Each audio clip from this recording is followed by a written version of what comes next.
All my life I had to be patient. Like Meek Millie, I was dream chasing. Finger to the law when I see haters. Oh, the feeling when you tell your niggas we made it. Ooh, baby. Ooh, baby.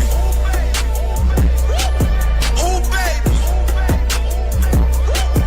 Ooh, baby. It's showtime like Kareem Lakers. I make a masterpiece, scene basic. No Meek Millie, but I'm dream chasing. Took the shortcut like Anita Baker. I want the bright lights that you see in Vegas. I need a big house with like 3 basements. Drop an M on the whip, think I'm speed racing. Don't know if it's the Transformer or the Green Ranger. My nigga Mac got the beat banging. Young nigga selling crack as a teenager. Had fiends playing baseball out here free basing. Had me showing off the rings like a Freemason. My mama gone, but I keep pacing. Trying to keep it all together like I need braces. Family calling when they need favors. When I was broke, they was acting like complete strangers. All my life I had to be patient. Like Meek Millie, I was dream chasing. Finger to the law when I see haters. Oh, the feeling when you tell your niggas we made it. Ooh, baby. Ooh, baby. Ooh, baby. Ooh, baby. Rest in peace, the Nippy was the street savior. Got my credit right now, I need acres. Gotta turn your dirty money into clean paper. Trying to own a franchise without a key player. I go through hoes like I weave laces. Tree blazers, let they mama noodles be flavored. Meat takers that be acting like the D sacred. You bust in, you would think they on their knees praying. Then I slide like a screensaver. When I'm done, make some scrambled eggs, cheese, bacon. Then it's on to the next, I ain't a speed dater. Little bitch ain't gon' hear from me till weeks later. I don't see no things changing. Kids still dodging bullets like they seen Matrix. These young niggas really need saving, but OGs won't teach them that the street's dangerous. All my life I had to be patient. Like Meek Millie, I was dream chasing. Finger to the law when I see haters. Oh, the feeling when you tell your niggas we made it. Ooh, baby.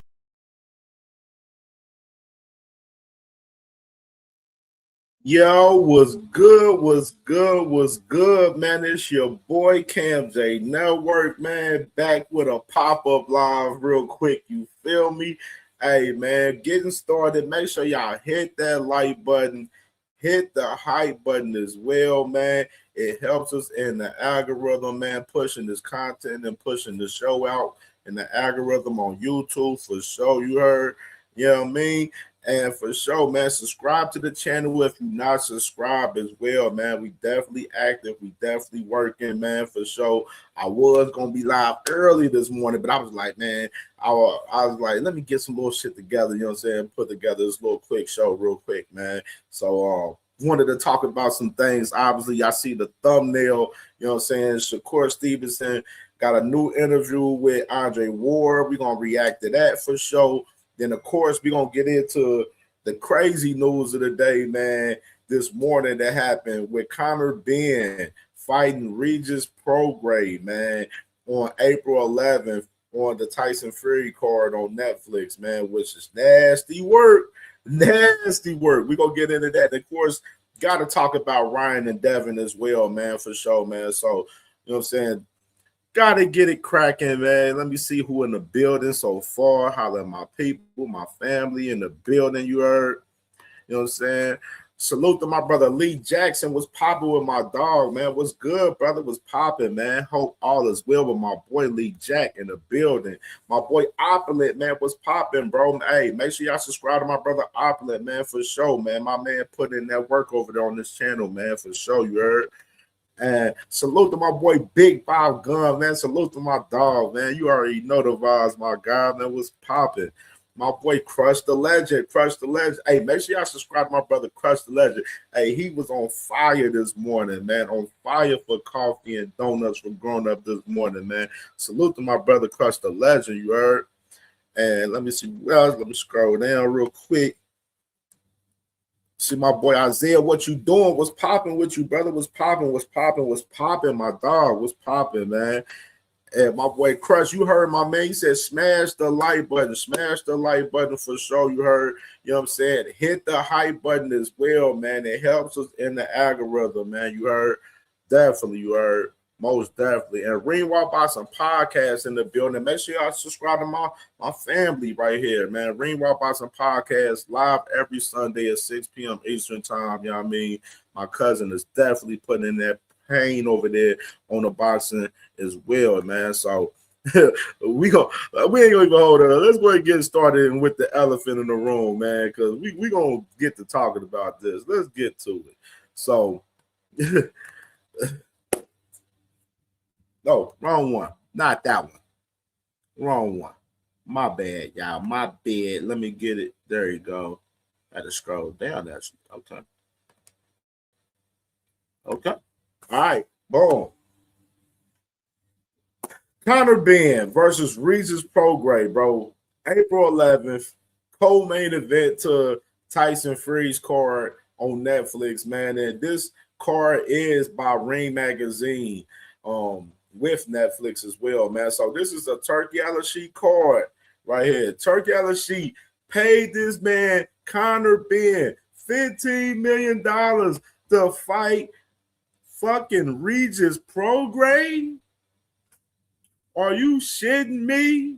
You gotta be shitting me. $15 million to fight Regis Prograis. Like, somebody make this make sense, dog. Like, real shit. We got to make this make sense. Like, what in the hell reason why you would pay you overpay Regis Prograis to come to Zuffa for one fight, and the one fight ain't even on Zuffa. It's with Ring Magazine. Well, we do know that Zuffa is paid and bought by seller in Saudi Arabia, obviously, right? You know what I mean? Salute to my boy Shell, man. What's good, brother? Popping my boy, man. You know what I mean? Like, Regis Prograis, his last fight was with Jojo Diaz, bro. Didn't look good in his performance. You just look at Regis Prograis' last three performances, bro. From him fighting Zorilla in New Orleans in a homecoming fight on Matchroom, where we know he put on a shit show performance.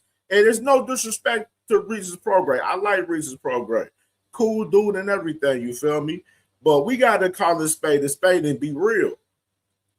Regis Prograis literally fought in New Orleans, fought Zorilla, put on a shit show performance, and then what he do next? He fought Devin Haney and get damn near shut out 12-0 damn near against Devin Haney. Feet was in sand. You know what I mean? Didn't put on a great performance. Got knocked down by Devin Haney a couple of times in that fight. And I was talking about that fight the other day where I said Devin Haney wasn't killer enough to finish Regis Prograis when he could have easily finished Regis Prograis in that fight, because Regis Prograis couldn't do anything with Devin Haney in that fight. You know what I mean? And you got Regis Prograis fighting Jojo Diaz, which it was a good fight as y'all looked at him and Jojo Diaz. It was a good fight. But in reality, we're not seeing Regis progress in the performances that he's had in recent time. We just got to be real. You know what I'm saying? And we see Conor Benn, his last two fights, fighting Chris Eubank at 160. You know what I'm saying? And this fight, let me go ahead and bring that up too. This fight is going to be at 150-pound catch weight. So they're going to fight at 150-pound catch weight while Conor Benn is making his way back down from 160 right here. And Regis Prograis is a guy that fought at 140 throughout his whole entire career. His whole entire career, fighting at 140. So Regis Prograis is pretty much moving up 10 pounds at 150 to fight Conor Benn. Conor Benn moving down 10 pounds to fight Regis Prograis right here. And I wanted to lay the perspective on this real quick. Y'all let me know about this. I found this real interesting with this clip right here that I'm about to play for my guy Ezra from Brunch Boxing right here, which was real intriguing. And y'all let me know right here what y'all think about this. Make sense of it because it doesn't make any sense. And that's what we were doing for about a week. We were trying to make sense of this Conor Benn to Zuffa for 15 million, one fight. What's Zuffa doing? What's their grand scheme here? What's the grand plan here? There wasn't no grand scheme. Wasn't no grand plan because the guys running Zuffa didn't make this call. These one-off cards are Turkey's cards. These are not TKOs. It's not the people that run TKOs. It's not Dana White. That's not them. This is just Turkey saying, I'm gonna put 4 cards together a year under the brand name, and we're gonna put like mega fights on, and that's why the fights didn't make any sense. So everyone trying to come up with their grand scheme or their grand plan, or this is what they're doing. No, it wasn't. It was just Turkey being Turkey. He was paying Conor Benn $50 million to fight Regis Prograis on a co-main event for God knows what reason. Wasn't no master strategy to it. Wasn't any master strategy to it. It was just Turkey being Turkey. And why was Eddie Hearn so upset? Because he lost out on the payday. It was just Turkey being Turkey, and Eddie Hearn lost out on the payday there. And he's not a part of that event. And he's not making any money from that event. And he's no longer the favorite when it comes to Turkey. And all the rest of these guys are out. What's the name? Queensberry. They're suing.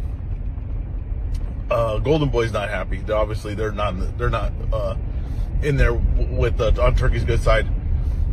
And we're gonna see what's up with Top Rank. But there was no strategy to it. This is just Turkey doing what Turkey does, overpaying guys for things that don't make any sense with no strategy that makes sense to it.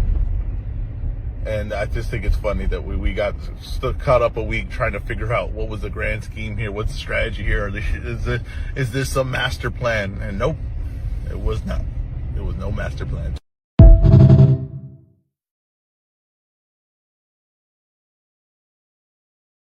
Shit. Okay. Salute to my boy Ezra from Brunch Boxing right there with that take right there. And I absolutely agree with him 1,000%. Like, what is the real strategy behind signing Conor Benn for $15 million for one fight for Zuffa Boxing, which the fight isn't even on Zuffa, it's on Ring Magazine brand, on their staple, on their platform. Like, what was the real grand scheme of signing him for $15 million for one fucking fight to fight Regis Prograis? I found it real intriguing though, because I did wanted to catch this. I caught this tweet from my guy Two Tone the Superstar earlier, where he said this right here. Let me pull the banner down right here. This is real interesting from his perspective. He said, hardcore fans complaining about Conor Benn versus Regis Prograis don't get it. That fight ain't for boxing Twitter. It's for casuals. Stadium in the UK, guaranteed action. Somebody's getting stopped. Casual fans love wars plus knockouts. They're leaving happy. Netflix and Zuffa knows exactly what they're doing. This is from Two-Tone right here. Well, just to add a little context, Zuffa isn't the guys that's promoting this fight. It's Ring Magazine for one.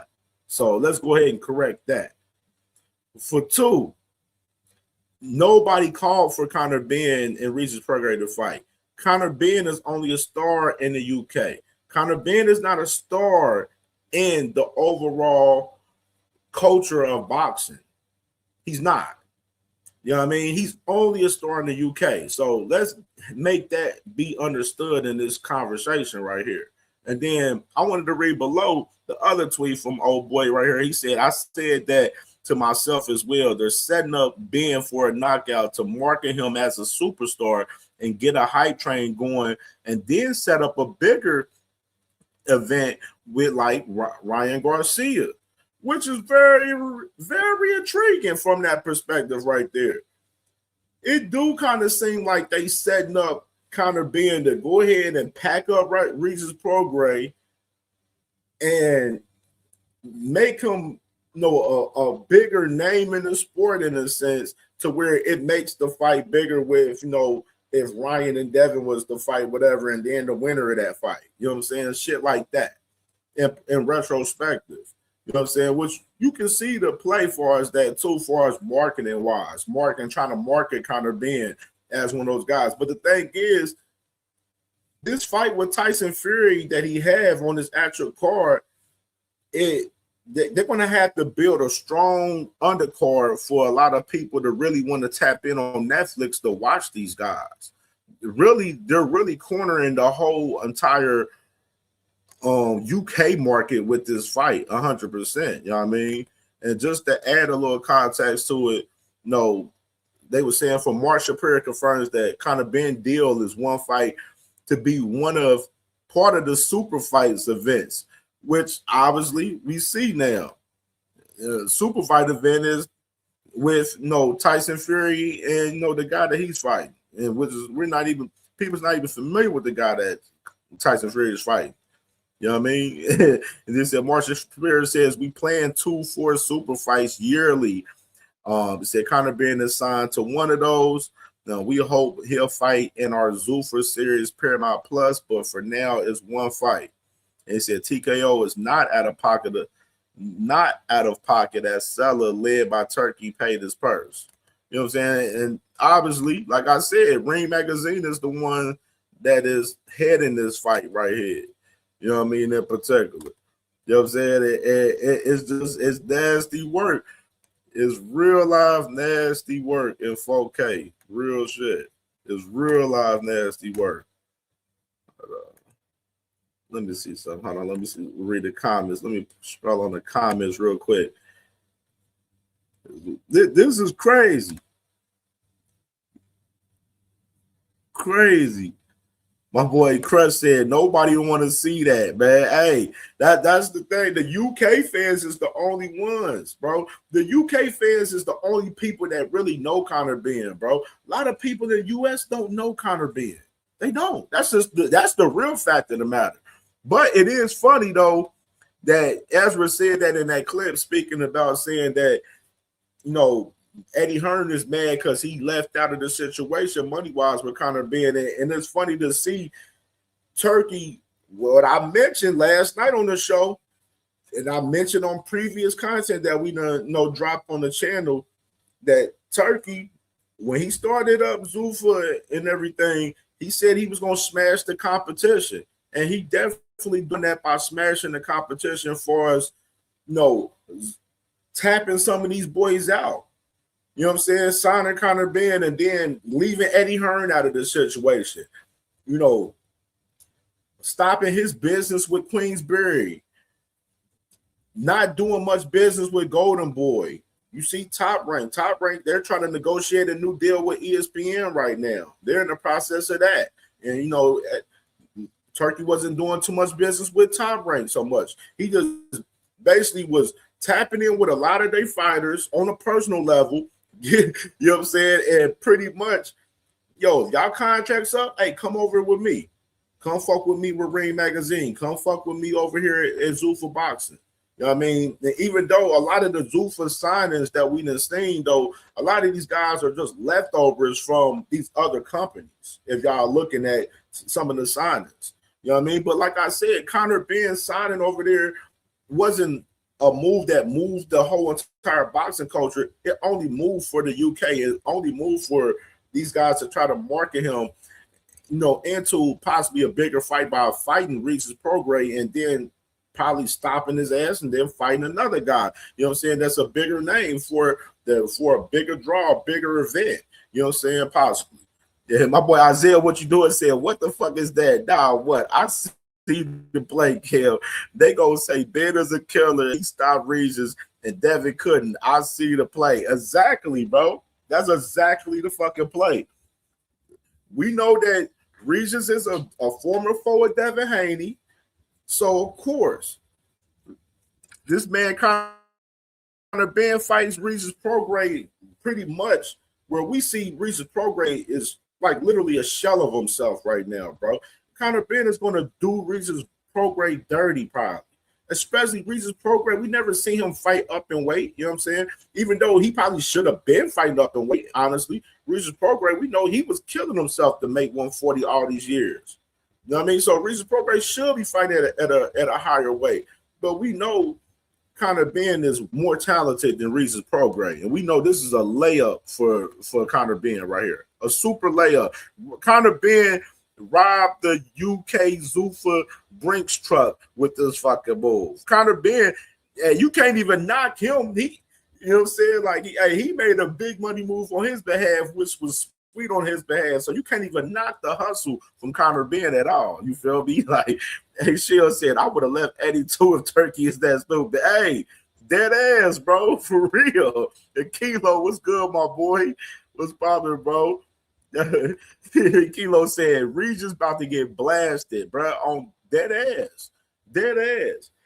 My brother Bane from Ring by Boxing Podcast, he said Regis is Kambosos level. They will fight anyone though. Exactly. Regis is a part of that level of fighters, bro. For us, Kambosos and all of that shit, bro. You are dead spot on saying that. Dead spot on. And it's crazy because Regis and Kambosos is a part of Devin Haney's resume, just to add context. And we see that resume ain't aging too fucking well by these two guys, of course. Kambosos and Regis hasn't been good since they fought Devin Haney. You know what I'm saying? We just got to be real. My boy Shell said that's why Shakur is on the phone with Turkey right now, telling him not to believe that bullshit Max said about him being boost. Turkey be doing his bullshit. Hey, he doing stupid shit, bro. Like, overpaying Conor Benn doesn't move the spectrum, bro. It doesn't move the spectrum at all. It doesn't. Like, you know what I'm saying? Damn, looks like Turkey trying to shut Eddie out. Definitely. He's shutting out all of those guys. And the crazy part, when I played that shit yesterday, hold on, let me play that real quick. This what Eddie said. This is what Eddie said in 2025 last year. I have no problem working for His Excellency. If he asked me to clean his shoes, I would probably do it. That's a bit much, Eddie. No, but I'm.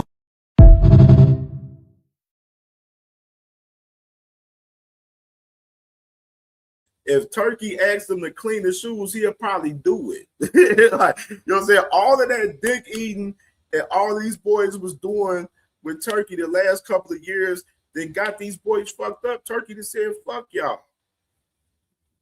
Flat out said, fuck y'all. And the only one that didn't dick eat Turkey Al-Sheikh was PBC. Only one. The only one that stood 10 toes down and stood tall against Turkey was PBC. And look at everybody else. They all assed out. Assed the fuck out. My boy Savage Bo, what's good with my dog? 305 in the building, you heard? Facts. My boy Crush said, but they say Al overpaid PBC fighters. Exactly. They don't have no problem with Turkey overpaying fighters, but they had a problem when Al was overpaying fighters. They have no issue. They're like, Turkey, he's changing the game.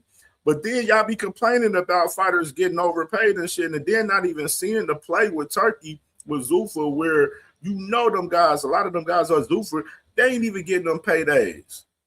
Not at all. Shell said two-tone glazing for a check. Hey, dead ass. That's my guy, but he be doing a lot of glazing, boy. A lot of glazing. Isaiah said, yeah, they paying Regis off since he keeps saying he wants to become champion again. Man, Regis probably ain't even getting the meal for this shit, probably, bro. That's the fucked up part. That's the fucked up part. Regis probably ain't even getting the meal, man. Hey, make sure y'all hit the like button, hit the hype button, man. Cash App is open, man, to support the channel, man. Super Chat is open as well, man. Y'all want to support the channel, man. Anything, $1, $2, whatever. You feel me? Support the channel, man, for sure. You heard? My boy Isaiah, what you doing, said these motherfuckers ruin boxing, overpaying somebody like Regis. If he loses, is going to expect something off that pay. He got off with Netflix with Eddie, or else Regis taking his ass to Zuffa. I mean, Regis is in no man's land. So he's a gatekeeper. You know what I'm saying? So him getting offered a fight over there with them guys, any offer, he gonna take upon it because he didn't really have much stock behind him, especially he I believe he's a free agent. He's not even with Matchroom Boxing anymore. So with Regis Prograis, like Regis, he get an offer to fight on a platform like this, fighting on Netflix. Hell yeah, Regis gonna take it. He don't give a damn. He know what he's signing up for. You know what I'm saying? He is there to get his ass whooped by Conor Benn, flat out, and we all know it, flat out. Boy, my boy Shell said, "I'm sure I had something better to do on 411." Tired ass cowboy. Hey man, this for real nasty work, man. For real, man. Regis is fool, bro. He is fool. Resume agent like milk, bro. Dead ass, bro. Look, from the Jojo Diaz about to fight Conor Barbosa. You know what I mean? We like where the hell that fight come? Yeah, Jojo Diaz about to fight, like from Jojo Diaz to Linares to Cambosis to fucking Regis. Like the resume is not that good. Jose Ramirez, of course, he about to fight coming up too as well. I heard from what I'm hearing. He said, Shell said if Turkey told Eddie to wear out some knee pads, he'll probably do it. Bro, dead ass, man. Dead ass. B King was good, brother. Was popping. My boy D1 was popping, my brother. Was popping. Yeah, we see you, man. Look, YouTube look like it's moving a little better today than yesterday with the comments today, man. From what I was seeing, man. When I was on Crush Live, all my comments went through Crush shit, and then I'm seeing everybody comments today. But yesterday was nasty. Yesterday, man, was nasty. So let me add a little context to this situation with Tyson Fury, April 11th card too, with my guy Abdullah Mason, man. Which is, let me share my screen for this one because I want to go ahead and add context to this one. So let me share the screen.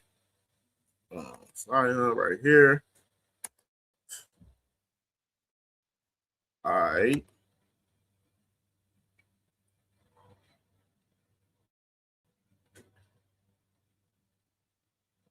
Share the screen. $50 in bonus bets when new customers bet $5. Download. Came up a little bit. All right. Where y'all from? He's from Philly. Yeah, I definitely want to Philly with you. That's definitely what I think. What do you think of the fight today? This fight, Ryan winning? What's your IG? No, go for it. Okay. Let me get your Just follow us. Just follow us. follow Send me, your y'all stuff. send me. I got you. All right, follow What did you think? Ryan looked pretty strong. He was look sharp. You know, I said that he'll probably get him out of there in like 11-10. He feeling good, but he ain't do that. But he was looking sharp though. Who do you see Ryan fighting next? You ready to lead us on?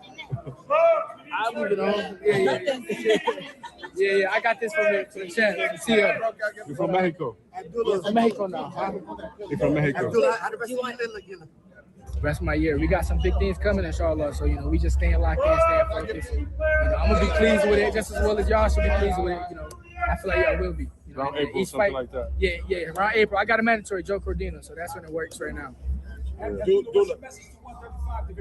just to 135.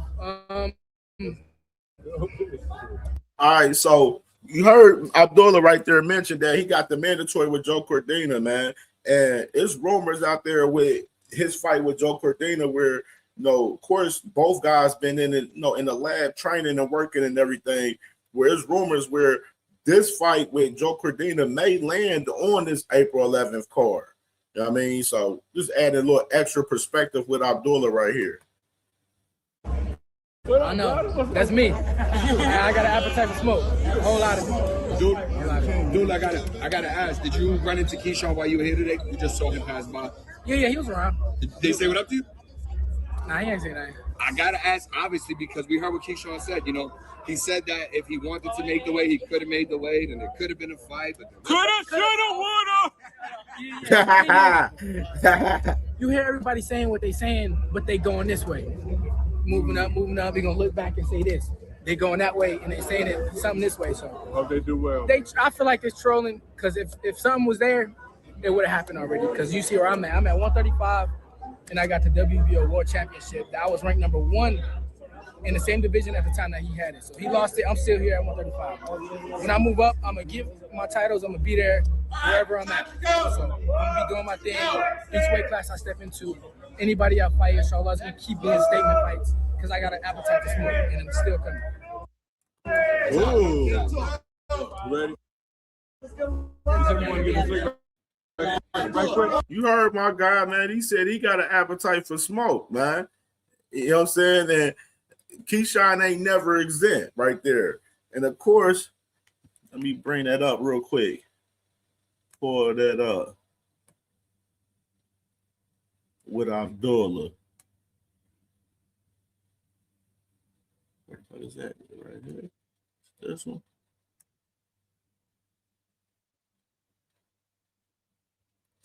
Yeah, so with Abdullah, right now, it's a possible chance we may see Abdullah fighting Joe Cordina on this April 11th card. Hasn't been anything announced yet, but it's definitely a high chance right there. You notice he talked about with Keyshawn Davis right there, basically telling Keyshawn Davis, like, yo, you know what I'm saying? You up here stirring the other way. You going the other way while, you know, I'm still right here. And of course, you know, when I move up, shit, I may be able to see you possibly. You know what I'm saying? Basically calling cap out on Keyshawn Davis when Keyshawn Davis tried to pull that little bullshit stunt during that press conference last year with Edwin De Los Santos, which is absolutely right. Like, that boy Keyshawn, you wasn't really trying to fight Abdullah, bro. You was capping, bro. You was trying to put on because you seen Abdullah.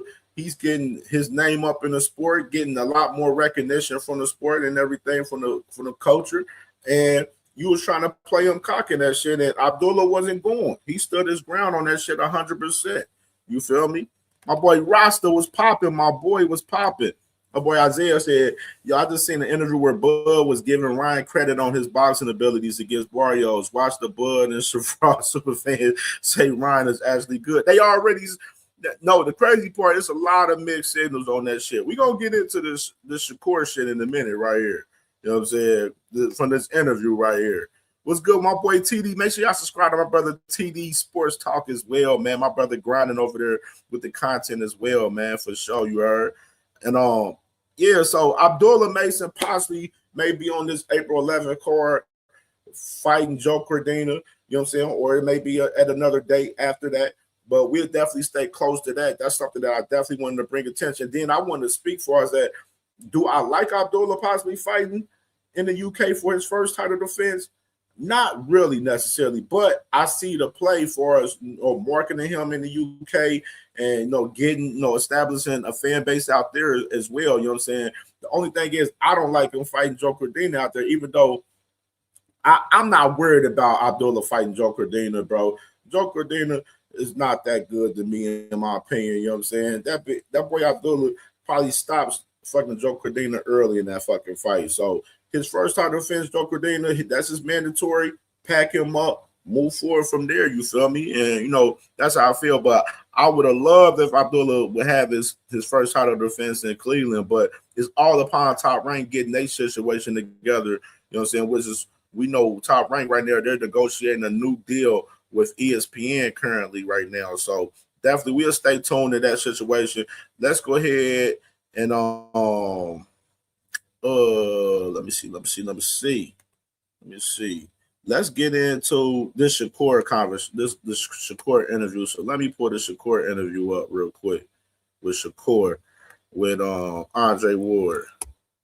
So let me pull it up.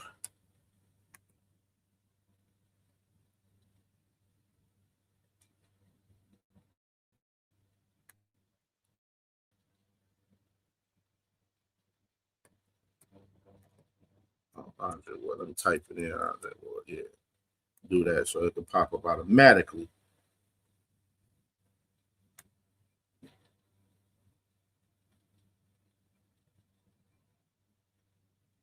All right, there you go. All right, let me share the Scrizzy real quick, y'all.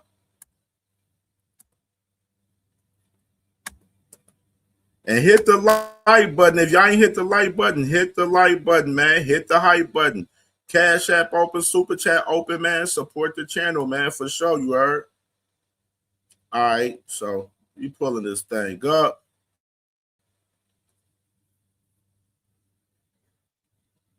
That is his first world title.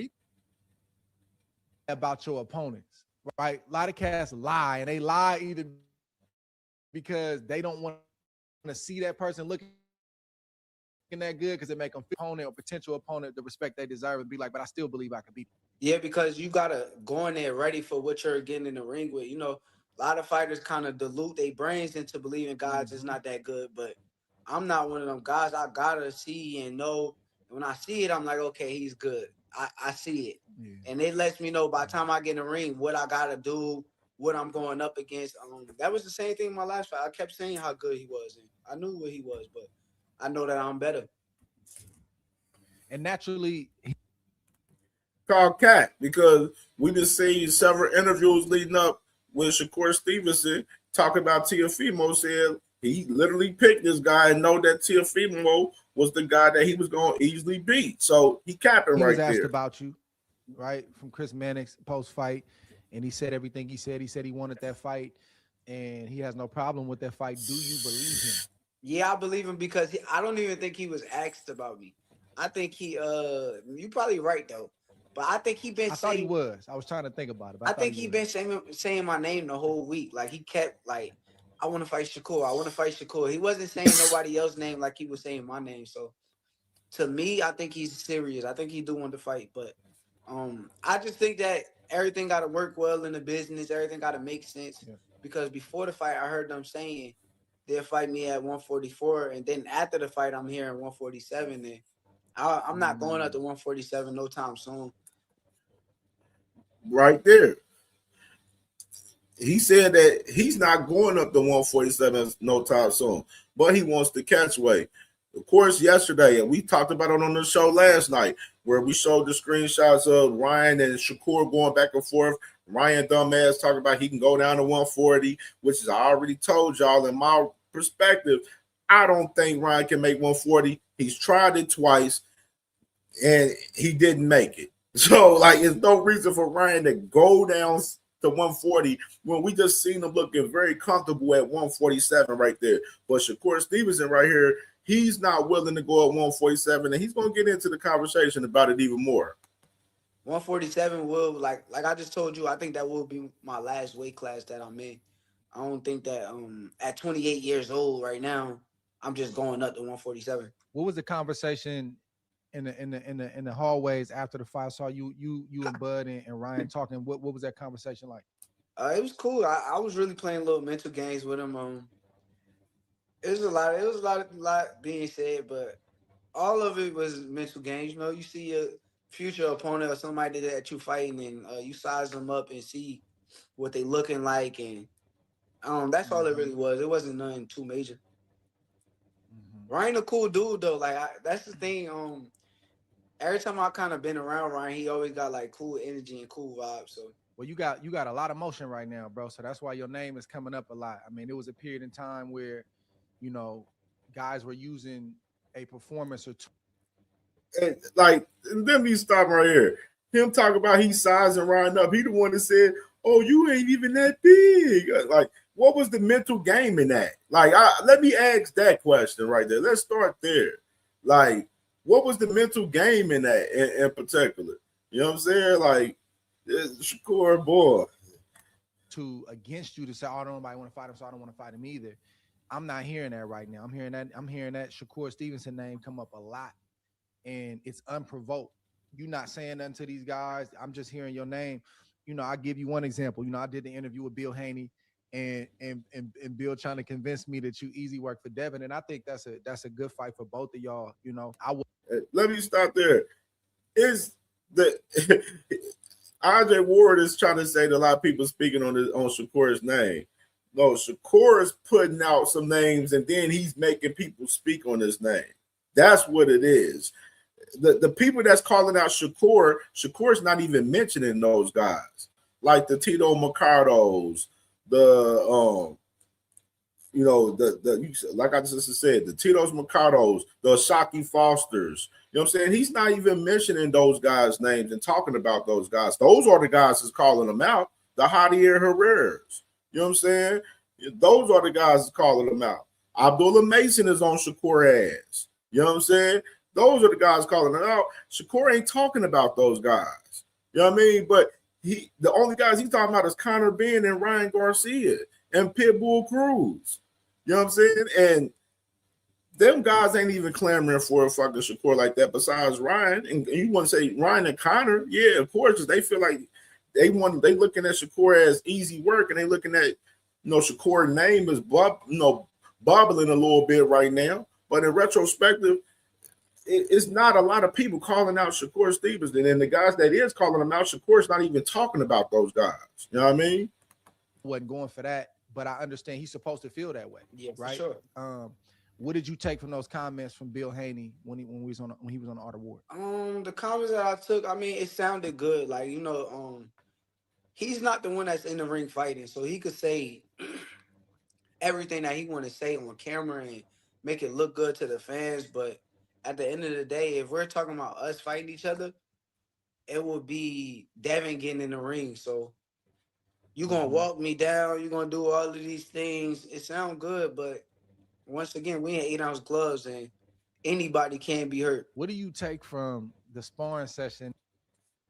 That boy, I'm with Shakur on that. Like, you got Bill in there talking about Shakur easy work and shit, and talking about Shakur will be more easier work than Lomachenko. Bro, Lomachenko wasn't an easy fight for you. A lot of people feel that y'all lost that fight. You know what I'm saying? That's why I say Bill Haney and them, they be talking a whole lot of bullshit over there. But some of y'all motherfuckers be listening in and be dick eating them boys over there. And we just call it out. And y'all motherfuckers be mad about this shit.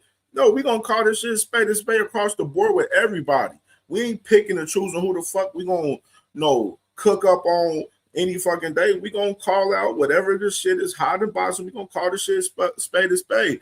But Shakur is not easy work for no fucking Devin Haney. And that Bill kept going back to. I never watched the whole thing. I seen clips. He said that Devin walked you down. I don't even know what year that was. Like, what do you take from that sparring session back then? I know it was a long time ago. Man, it's weird because it's like I don't take nothing from it. What I take from it is like we sparred plenty of times. So like, which time are you talking about? We can't. It ain't like we didn't spar so many different times. Did you choose that sparring session specifically that you felt like you did good in, that made you get confidence or something? Like, I just don't understand it. So honestly, from what I took with the sparring and every session that I had with him, I always felt like I was the better fighter. I never felt like he was a better fighter. And this kind of go back to the Keyshawn and the Shakur clip that we played last week. You know what I mean? As far as their sparring session. It was a lot of y'all people talking about, sparring don't matter. It was only a minute clip, 30-second clip, and all of that shit. But I told y'all, sparring matters to a lot of these guys because these guys be in these daggone interviews talking about sparring sessions and shit they didn't have with fighters. So, like, we can't sit there and have a conversation and be like, sparring doesn't matter to these guys and shit like that, when these guys be the ones that be in these interviews talking about sparring all the damn time. You feel me? Like, D-Free was good. Did anything better than me. The only thing that he ever had over me when we sparred was size. But him being the younger fighter, I was always ahead. Like, I was always like the big brother that was ahead of him mentally. What is the fight that you think in your gut, if you had to choose right now, is more realistic, or the fight you think may get done? A Ryan Garcia fight or a Devin Haney fight? Both of those fighters are heavier than you, so it's gonna have to be some concessions with the weight. Honestly, I don't see neither happening at 147 pounds unless it's under the rehydration rules that I said. So y'all heard it right there. He said that he will not fight any of these guys as far as Ryan Garcia at 147 unless they fighting him on a rehydration clause. And my thing is, like I said before, nobody's asking Shakur to fight at 147. Who's asking him to do that? Devin's not willing to move down for fucking Shakur Stevenson. Ryan's out here saying that he would, but we all know he can't. And then you got fucking Ryan Garcia, his father and his mother, they're saying otherwise. They saying they want Shakur to move up to 147 to fight if they want to fight, which is I agree with him 100%. But Ryan has made it known that he's not doing no rehydration clauses for anyone. You know what I'm saying? So the rehydration clause shit is dead on that aspect. And which is honestly, I honestly want to go ahead and say we're not going to see Shakur Stevenson in the ring with Devin or Ryan this year in 2026. I'll say that right there. I'm gonna say that right there for you right now. Shakur Stevenson will not be in the ring next with either Ryan or Devin Haney. As it should be. Shakur need to be focusing at 140, bro. Gary Tom Russell, he just won. You said that he had a great performance. Fight him. Go ahead and unify up. I don't know why Gary's with this whole conversation talking about Dalton Smith and going down the line and then having Shakur Stevenson last. Kind of nasty work for Gary Tom Russell in that perspective, and I'm a fan. But I would love to see them go ahead and unify up and get it cracking at 140. Like Shakur work should be at 140. You know what I mean? That's where it should be at. Since he become champion up there, focus on 140, bro. You know what I'm saying? But Shakur's looking for these big money fights, you know what I'm saying, that's going to take him and try to take his stardom to the roof, you know what I'm saying, pretty much thinking the same thing with Devin and Ryan in the first fight, pretty much thinking, oh, Ryan is sweet. I could easily beat Ryan. If I beat Ryan, then shit, it boosts my stardom and it'd be for a big bag and everything, you know what I mean? And that's how Shakur's looking at it. You know what I'm saying? He's looking, like I said before, big money, easy fights. Shakur considers Ryan Garcia an easy fight for him. You know what I mean? Due to the fact that we seen Tank make the boy quit. You know what I mean? And that's the perspective he's looking at. Shakur looks at Pitbull Cruz as an easy big money fight for him. You know what I'm saying? Due to the same thing. Because of Tank to beat the man. And then it was, of course, Pitbull has to start him. He has Mexico behind him. You know what I mean? He wants big money, easy fights from Shakur's standpoint. You know what I mean? And just due to the fact the 147 conversation, it shouldn't even be a conversation for Shakur. You know what I'm saying? Like, he ain't trying to be like his big brother. His big brother went up 3 weight classes and fought Canelo, no rehydration clause. He wants to move up 1 weight class and have a rehydration clause on these guys. And then a lot of y'all guys don't say y'all don't have no problem with this. Like, you know what I'm saying? That's the problem I be having with it. Like, y'all don't have no problem with this. Y'all are fine with Shakur Stevenson tell y'all that he wants to move up 1 weight class and have a rehydration clause with motherfuckers. Y'all absolutely fine with that shit. Like, it's not a problem. Like, if he's so fucking great and these guys so fucking easy, then you shouldn't have no clauses on these guys.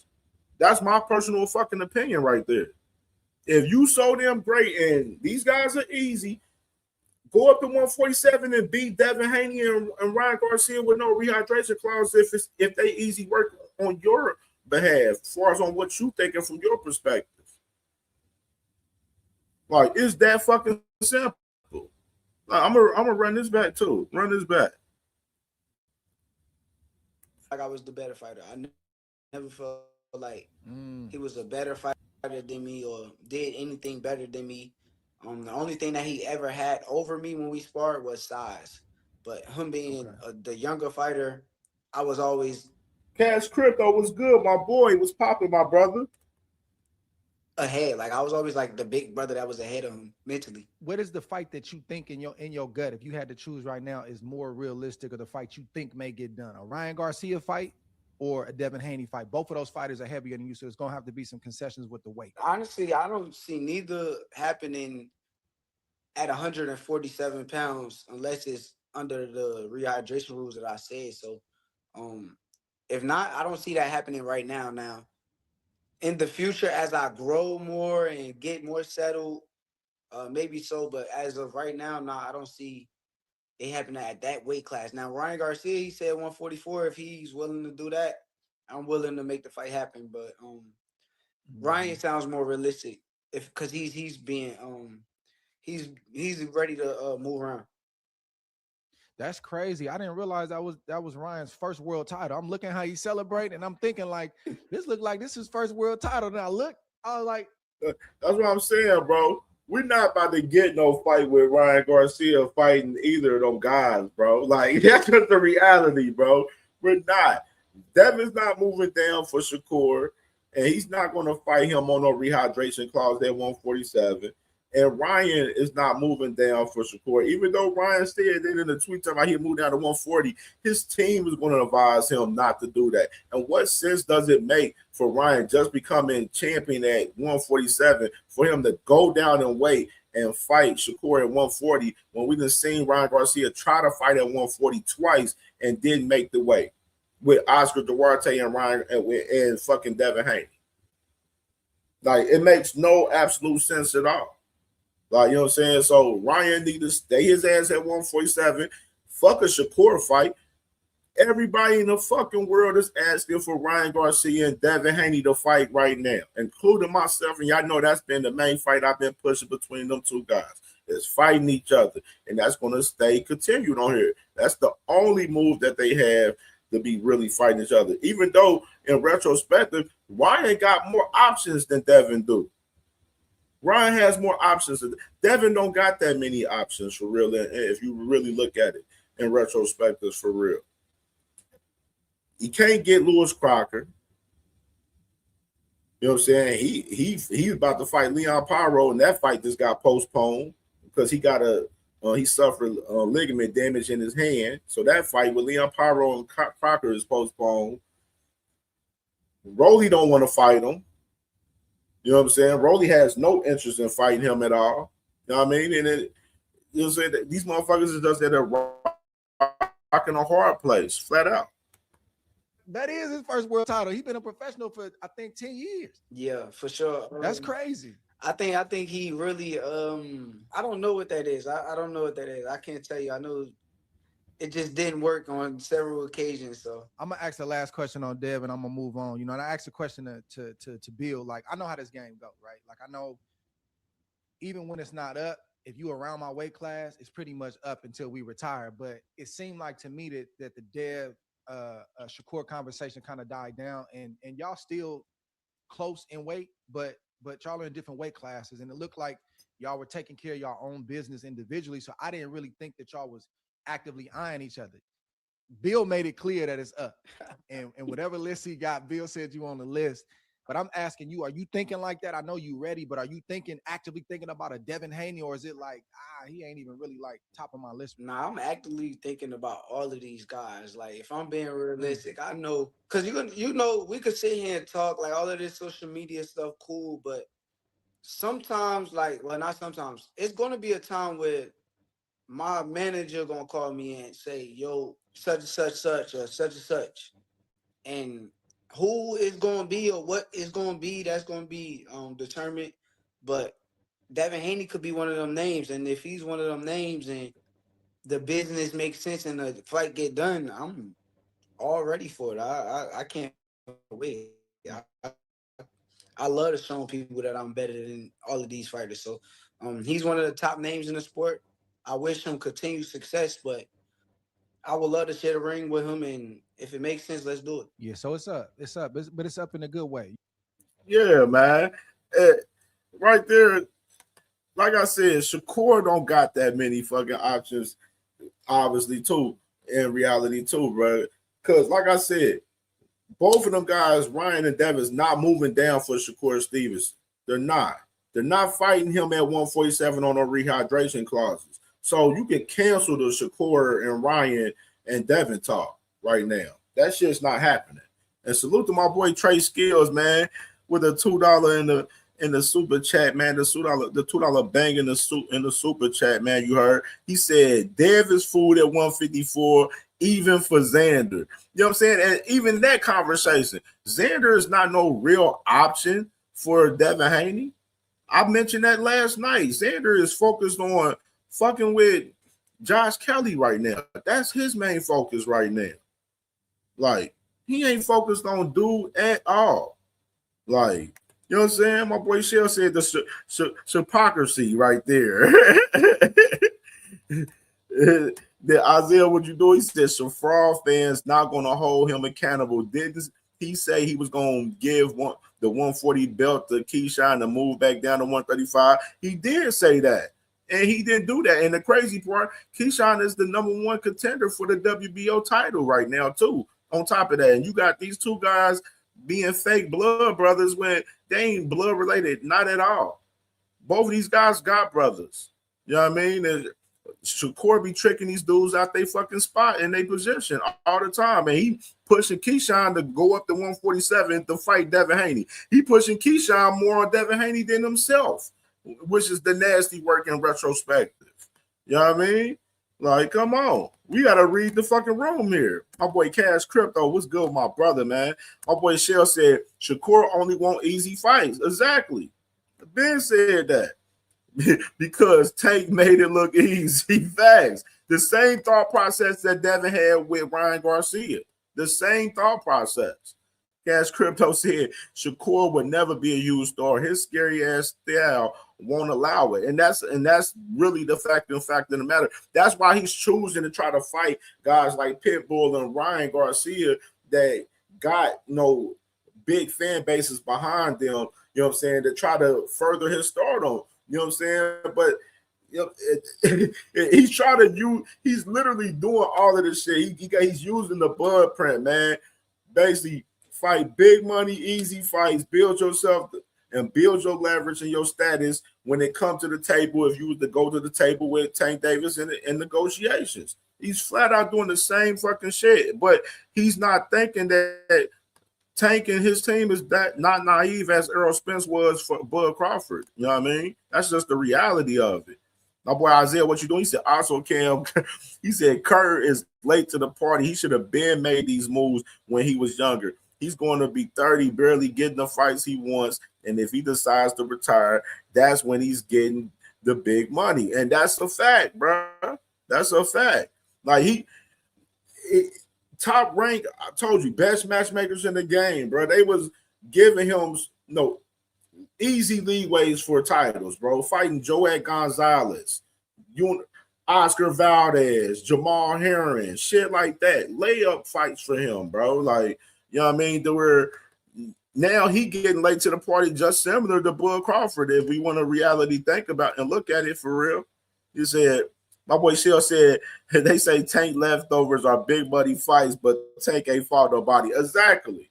Exactly, bro. That conversation when people be like, oh, Tank ain't fought nobody, but I always say, then why is his contemporary begging to fight the guys that he fought and beat? I always ask that question, and these guys can never answer that question for me. They could never answer that question for me. You know what I'm saying? Like, why shit on Tank's resume when his contemporaries is begging to fight the guys he didn't beat and fought already? Like, make this make sense. Like, come on. Let's be realistic here. You know what I'm saying? Boy, IF, he said, Devin blows up 25 pounds, though, champ. Exactly. That's why that boy Shakur want that fucking rehydration clause. He know what's up. Mike M was good with my boy, man. Was popping, brother. And Mr. the dick eater himself, Mr. Boxing Hacker, $5 super chat, salute to him. He says, I hope when Tank announces his opponent, you overly criticize him the same way. And don't try to gas it because we all know his next fight is a cherry pick. A cherry pick? Well, obviously, your favorite fighters is looking for the same shit. They're looking for easy guys for food. Then your guy, Devin Haney, said Xander Zayas is food. Not too far from the tree. If you want to go that route, don't go there, Hacker. You was easy fucking work, bro. Any fucking time. You was so ass in this boxing talk, dog. D1, he said, Kev is a third deal, bro. Ryan and Shakur not happening. Not happening. Shakur would not be in the ring with Devin or Ryan in 2026. I promise you. Promise you. It's not happening. Like, they're not going to make concessions for Shakur Stevenson, bro, to fight him. They're not. That's just the fact of the matter. Salute to my boy Ramon, man. What's popping with my dog, man? My boy Isaiah, what you doing? Said This shit is crazy. Shakur willing to go to 144 while gaining 10 pounds, making him 154. It makes no sense. He should go to 147. He will be 157 that fight night. Kerr talk too much. And Kerr, he act like he a small guy. Like, you ain't that small, Shakur, bro. Stop playing. You was bigger than Teofimo Lopez. In reality, in a fight to me, he rehydrated looking bigger than Teo to be. D Wood said, I don't think it's smart. I don't necessarily want to fight at 140. I'm just telling you, they're going to fight. Bro, it's not even smart for Ryan Garcia to fight fucking Shakur Stevenson at 140, bro. Like, we seen the best version of Ryan at 147. That's where Ryan Garcia need to make his money and contend that, bro, and stay there at 147. He should not be going down in weight, even at a catch weight at 144 to even fight fucking Shakur Stevenson.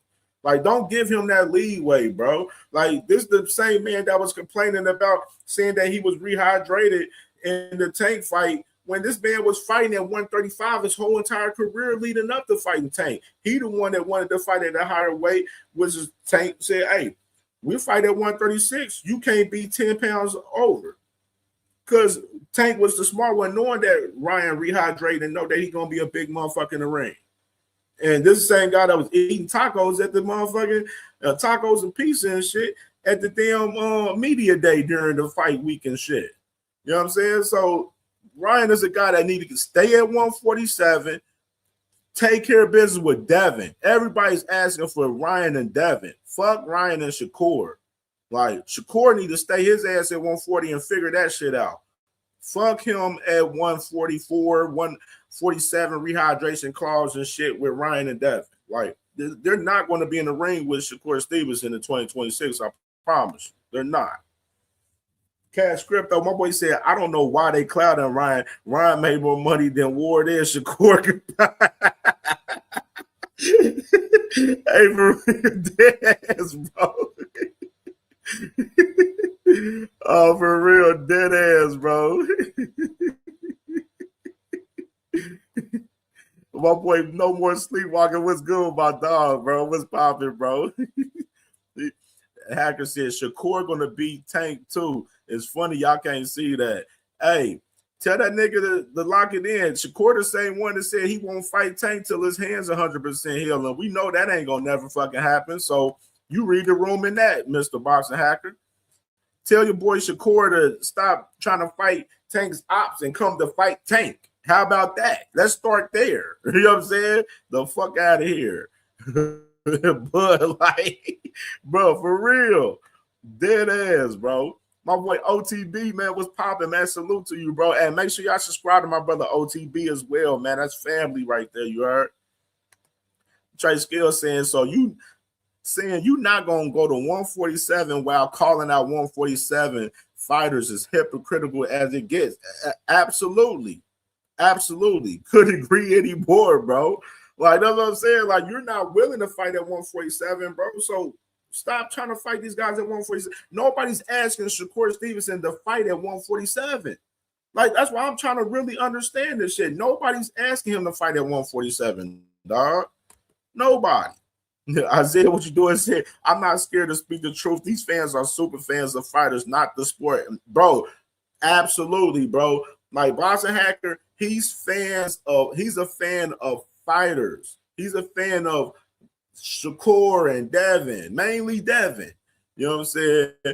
He's a fan of fighters. He's not a fan of the sport. You know what I'm saying? Like, a lot of us in the comments, we are a fan of the sport. We like the sport. We talk about, the champions in lower weight classes on up to heavyweight. You know what I'm saying? We break down, the champions in the top 10 and top 15 in each divisions and everything. You know what I'm saying?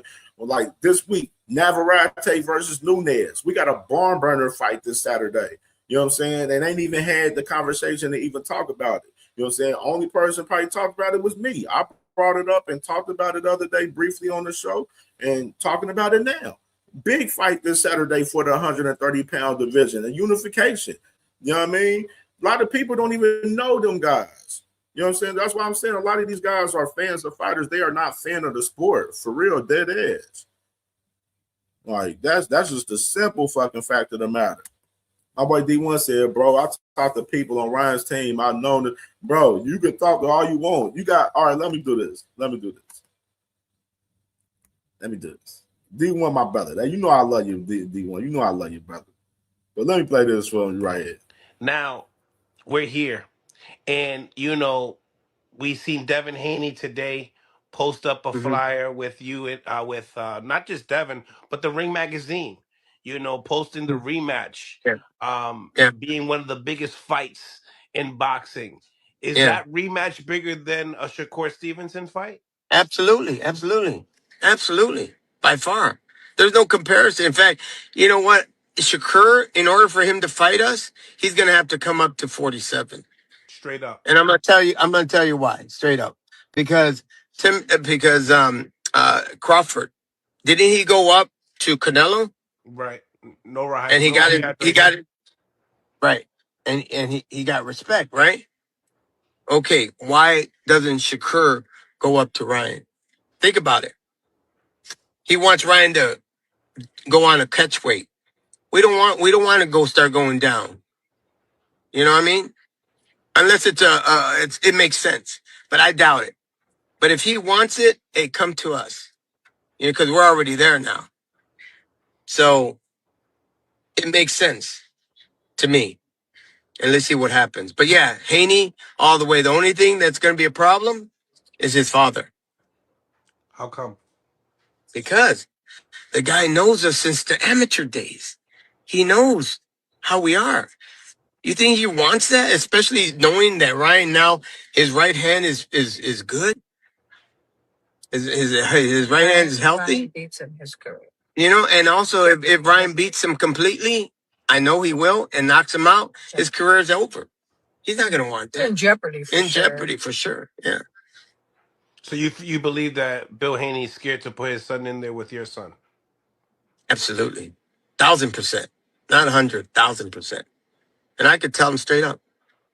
But I already know you're going to hear it. Just like I always tell you. You're going to hear it. And mark my words, you're going to hear it. Give it a week or so. Speaking of that, gearing up to the fight, he was saying that, obviously Lupe, your attorney, stated that you guys were VADA tested the complete throughout this camp.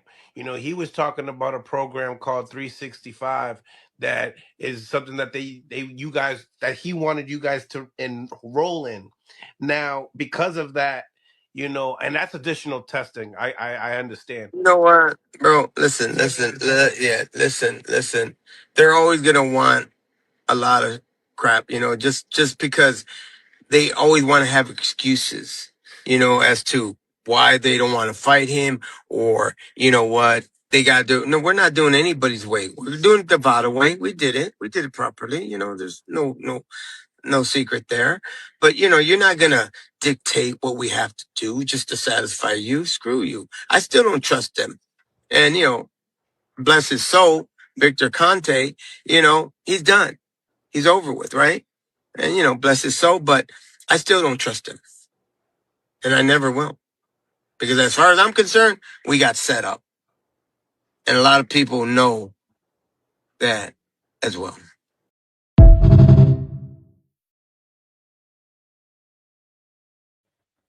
You know what I mean? That's Henry Garcia right there, bro. You know what I'm saying? Henry Garcia right there says, if Shakur Stevenson want to fight Ryan Garcia, he gonna have to fight him at 147, and his mother even agreed upon that shit.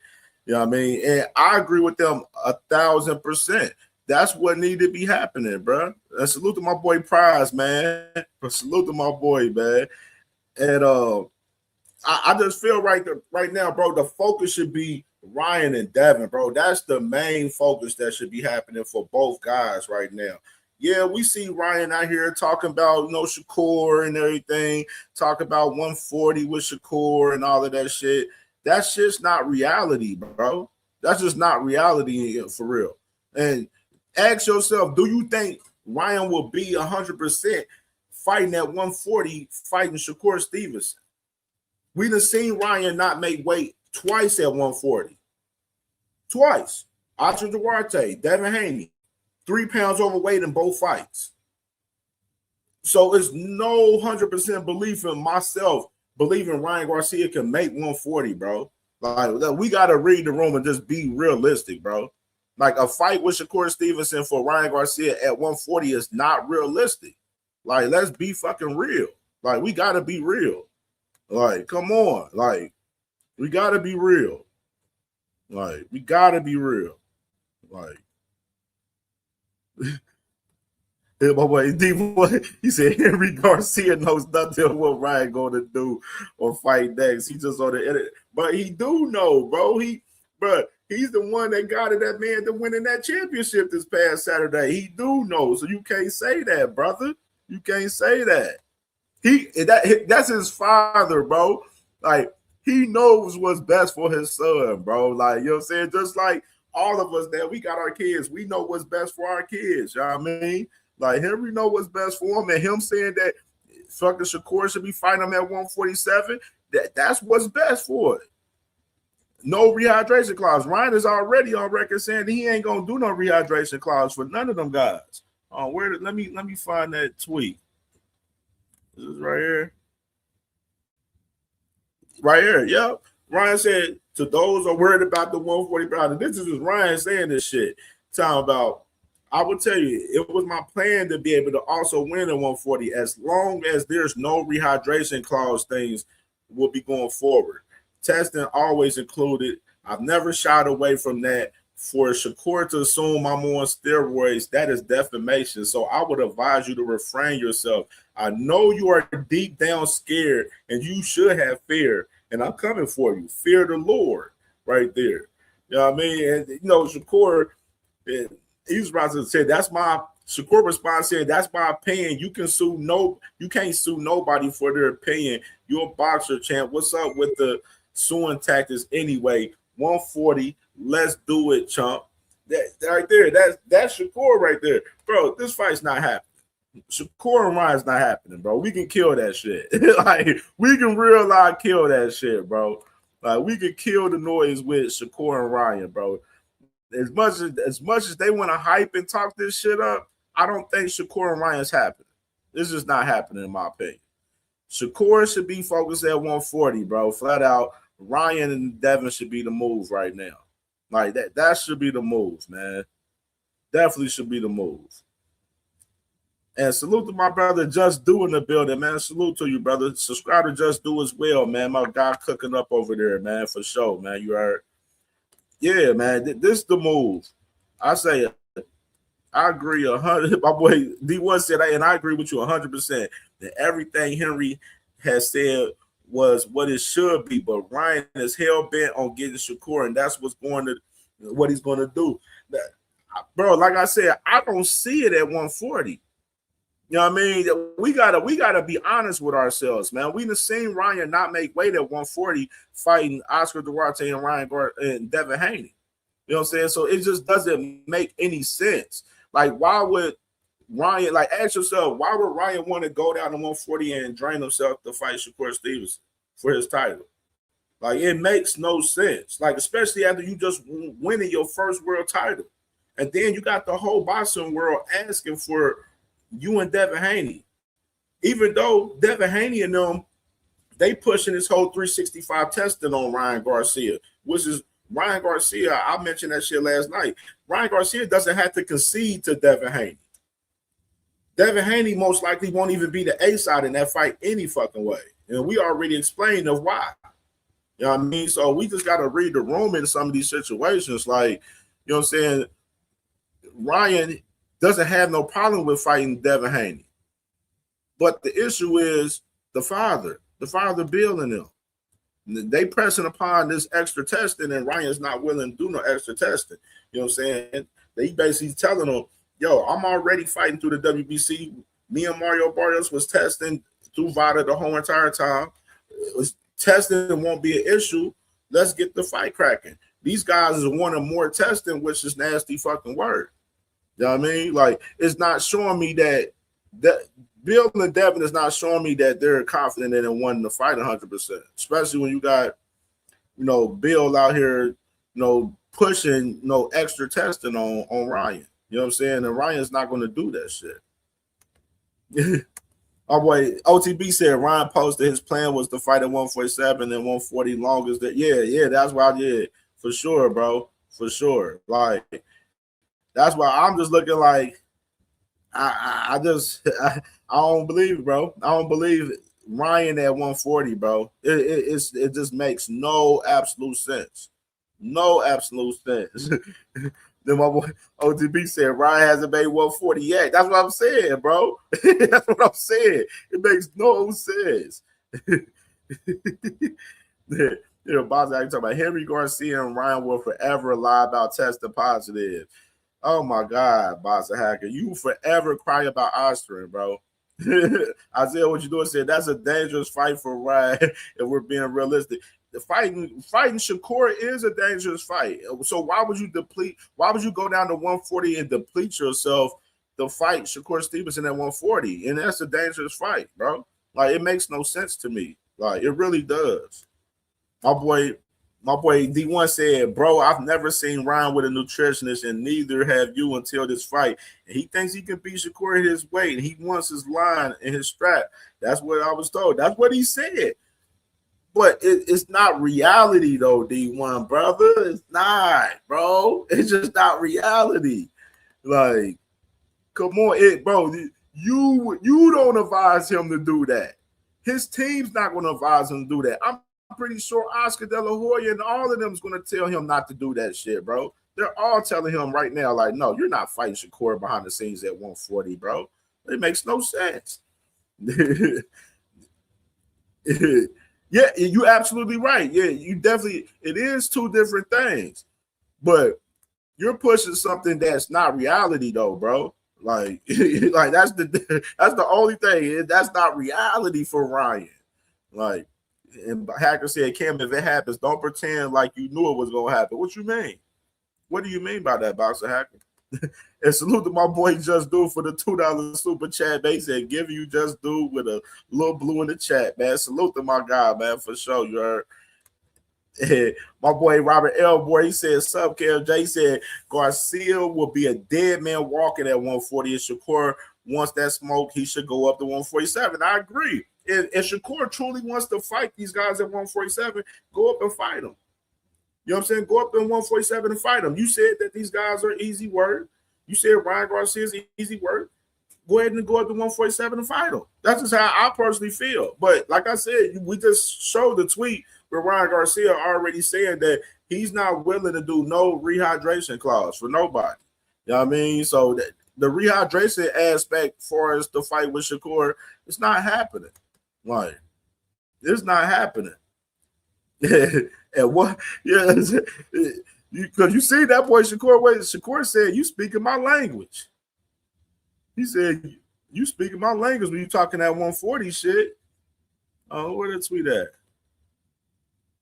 Yeah, Shakur said, "You speaking my language right there." You know what I mean? That's what I said. It just makes no sense, man. It wouldn't be a good fight. It wouldn't be a good fight at 140 to me from Ryan Garcia. And Robert Elmore, he said, but Shakur knows that he can say Garcia's name and keep the fight floating in front of the fans so he can keep, people watching him. Yeah, and that's the thing, too. When you put your name upon certain fighters, they do keep your name floating and stuff. And, Shakur's on a crazy media run right now, you know what I'm saying, after beating T.O., as well as he should. You know what I'm saying? Pop your shit in the media, man. Keep your name buzzing out here. You feel me? For sure, you already know. My boy D1 said, and they told them the same thing about Tank and what happened. Bruh, that's the that's the thing. He learned from that shit, though. That's why he said he ain't willing to fight on no rehydration clause for these guys, bro. Like, we gotta be realistic, bro.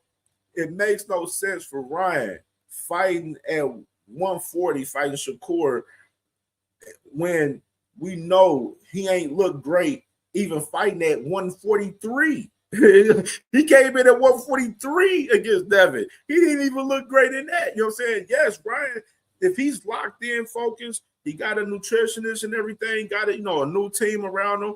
Look like he's building something great around him right now, obviously. But they would tell him, stay at 147, man. And you obviously hear Henry Garcia himself saying the biggest fight for Ryan is Devin Haney. They just got to get the business right on agreement on everything and lock the fight in. Devin and Ryan is the move, man. Like, Devin and Ryan is the move. Shakur should be focusing up at 140 with Gary Anton Russell. That's my opinion. Like, that should be the move for Shakur. You know what I mean? He's not fighting Conor Benn, obviously. Conor Benn is fighting Regis Prograis, so that's dead. The move is Devin and Ryan right now. Shakur, Gary Anton Russell, Pitbull, no, shit at 140. That should be his focus right now. My boy Rob said if Shakur goes up and takes on the top contender just to get a feel for the weight, he can do that. Yeah, that's the thing, but he's not willing to do that right now currently, though. You know what I'm saying? Like, it won't even be getting a feel for the weight for him personally. EJ Stevenson says Shakur is barely 140. He can still make 135. No reason to move up, challenge or move for champions. Yeah, absolutely. I agree.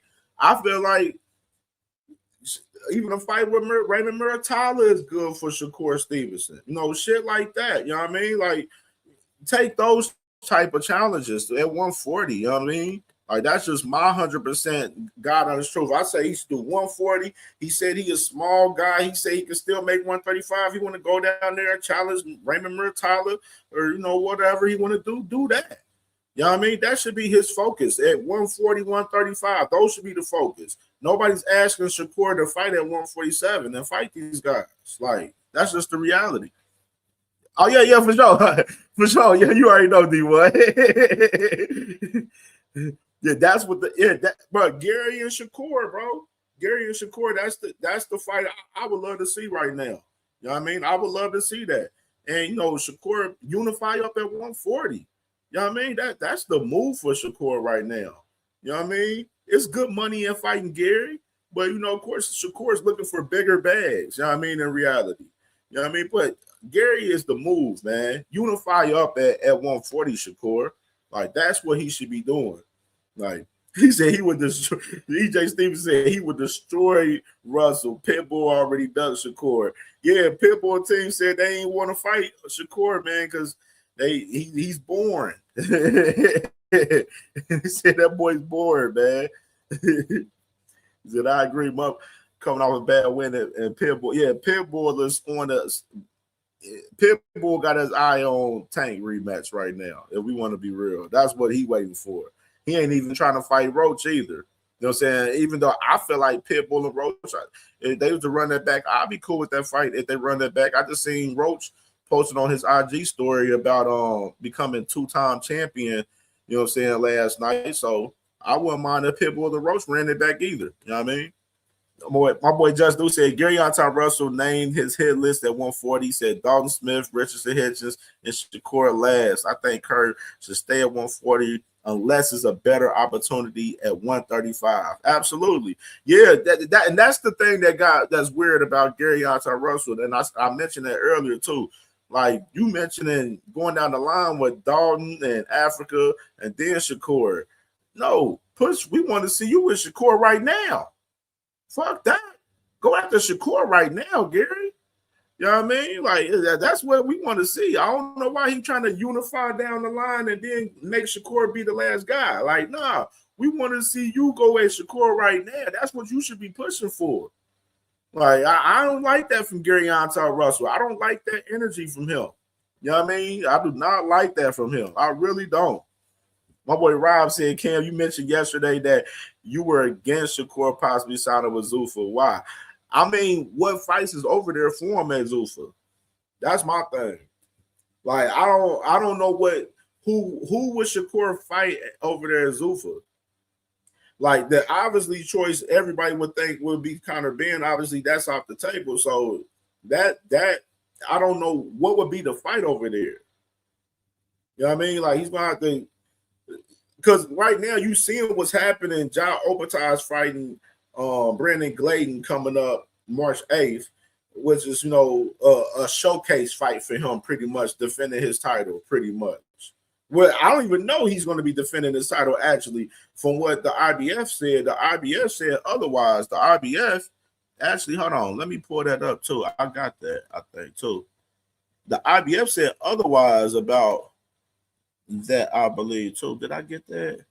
Yeah, the IBF right now, they don't know if they're going to be, if this fight is sanctioned as an IBF championship fight as well for Ja Opatai in that fight March 8th with Brandon Glenn. You know what I mean? So, and you look at that fight, that's more so a showcase fight for Ja Opatai, just like the fight that Rayo Valenzuela was in was a showcase fight for him, even though it wasn't so much showcase for him because shit, he was in a tough ass fight over there. And then after the fight, you got Rayo Valenzuela over there, Zuffa calling out Shakur. You know what I'm saying? Knowing like that fight is not even feasible for him. You know what I mean? Like Conor Benn fighting Regis Prograis over there, but then he like, oh, I want to fight Shakur and all of them. Like, bro, like nobody want to bring you over there to Zuffa to fight them boys. You know what I mean? So I feel like Shakur, it would have to be a robbery deal like Regis, like Conor with Regis Prograis, you know what I'm saying, for Shakur to go over there to Zuffa in particular. You know what I'm saying? And that's what the fans would want to see. They wouldn't want to see Shakur fight a guy for big money and fight a guy that's way less talented than him and fighting for big money over there at Zuffa. Like I think it would be bad for the momentum that Shakur has right now, in my opinion. Like I don't think it makes sense for the momentum that Shakur has right now. And my boy Malaza was popping with my dog, man. What's good, bro? My boy D1 said it's Roach and Kid for Tank belt. I thought that's what he was saying on the story. Now, this the thing. This is the fucked up part right here as far as that Roach perspective. Of course, Lucas Body turned down the IBF title eliminator with Albert Bell because, of course, he won a title eliminator fight in the WBA last year.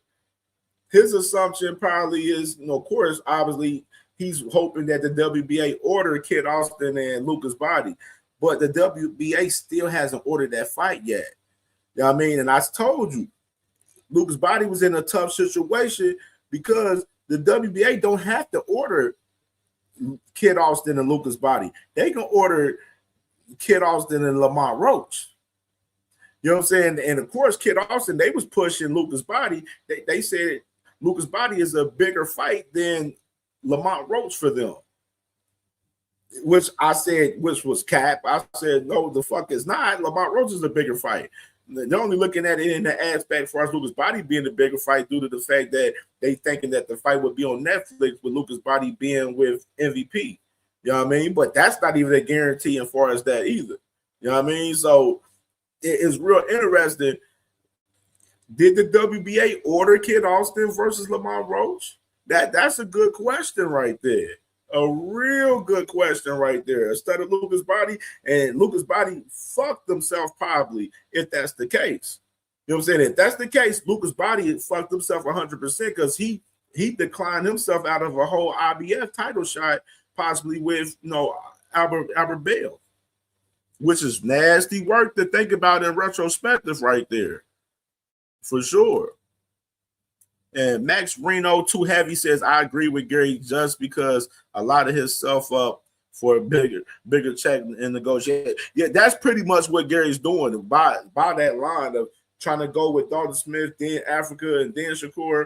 Like he's trying to build his status and his leverage too, and build and take those belts in the process of that. But it's just really not that logical though. Like Dalton Smith, he's probably going to end up fighting Alberto Puello. The WBC is going to order that fight because Puello was the mandatory for the winner of Subriel Matias and Dalton Smith. So Dalton Smith most likely is going to fight Subriel Matias next, for one. And then Africa, he just got an IBF order with Landolfo Delgado yesterday. You know what I'm saying? So Africa got a mandatory that he's going to have to face. You know what I mean? So Shakur is available. Like Shakur is available. Gary should be screaming out Shakur Stevenson name right now, in my opinion. That's the name he should be screaming out. My boy EJ said Russell ain't ready, and he knows. Hey, that probably is the issue too, though. After that performance with Andy Hiroka the other day, Russell may be thinking he probably not ready before. Even though Gary Anton Russell said Dalton Smith in Africa before he fought Andy, though. So we got to add context to that, though. He did mention those guys before he fought Andy, you know what I mean? So we got to add context to that, you know what I mean, in reality. And my boy Malaza said, and Haney left a yellow stain as long as the Vegas. Salute to my boy Malaza, man. My boy EJ Stevens said Africa owed Duarte his fate. Yeah, he absolutely do. But the IBF, man, they chose otherwise, man. They ordered him with Landolfo Delgado, man. And they got 30 days to negotiate that fight in particular. So you're going to see Africa in there with Delgado unless Africa says, fuck that fight and vacate the belt and just move up to 147. Africa really fucked himself by not fighting that fight with Oscar Duarte. And I talked about that last night on the show last night, for real, in retrospective, because like the question is that are you really comfortable at 140? You know what I'm saying? Like are you comfortable at 140? And then you got a lot of people feeling like, you know, you just capping out here, Africa, man. It's just a real nasty situation for him. Like, he definitely owed Duarte that fade, but he ain't going to be fighting Duarte next, man. It's going to be Delgado. And Delgado, that's not an easy-ass fight for Africa either. That's not. Delgado, he been cooking shit. Robert, yeah, okay, my brother here for sure. He said, Malaz said, Zuffa is bringing gimmick fight Ben versus Prograis. Absolutely. They absolutely are, bro. Like, that fight, for Ben, it's amazing for him because he gets a big ass payday to fight, you know, a guy that he know he's possibly going to end up stopping in the UK. You know what I'm saying? And he gets to fight on the platform, on the Netflix platform. Even though it depends how they line up the rest of this undercard. You know what I mean? Of course, they're gonna load it up with a lot of UK guys, of course. You know what I mean? To, you know, the booming for us, the gate, and as far as the UK following, to watch more so on Netflix and everything.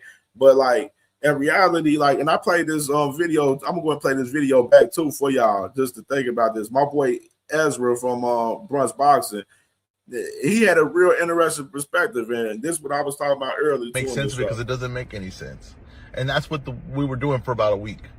We were trying to make sense of this Conor Benn to Zuffa for 15 million, one fight. What's Zuffa doing? What's their grand scheme here? What's the grand plan here? There wasn't no grand scheme. Wasn't no grand plan because the guys running Zuffa didn't make this call. These one-off cards are Turkey's cards. These are not TKOs. It's not the people that run TKOs. Not Dana White. That's not them. This is just Turkey saying, I'm gonna put 4 cards together a year under the brand name, and we're gonna put like mega fights on, and that's why the fights didn't make any sense. So everyone trying to come up with their grand scheme or their grand plan, or this is what they're doing. No, it wasn't. It was just Turkey being Turkey. He was paying Conor Benn $50 million to fight Regis Prograis on a co-main event for God knows what reason. Wasn't no master strategy to it. Wasn't any master strategy to it. It was just Turkey being Turkey. And why was Eddie Hearn so upset? Because he lost out on the payday. It was just Turkey being Turkey, and Eddie Hearn lost out on the payday there. And he's not a part of that event. And he's not making any money from that event. And he's no longer the favorite when it comes to Turkey. And all the rest of these guys are out. What's the name is Queensberry. They're suing. Golden Boy's not happy. They're not in there with on Turkey's good side. And we're gonna see what's up with Top Rank. But there was no strategy to it. This is just Turkey doing what Turkey does, overpaying guys for things that don't make any sense with no strategy that makes sense to it. And I just think it's funny that we got caught up a week trying to figure out what was the grand scheme here, what's the strategy here, is this some master plan? And nope, it was not. There was no master plan.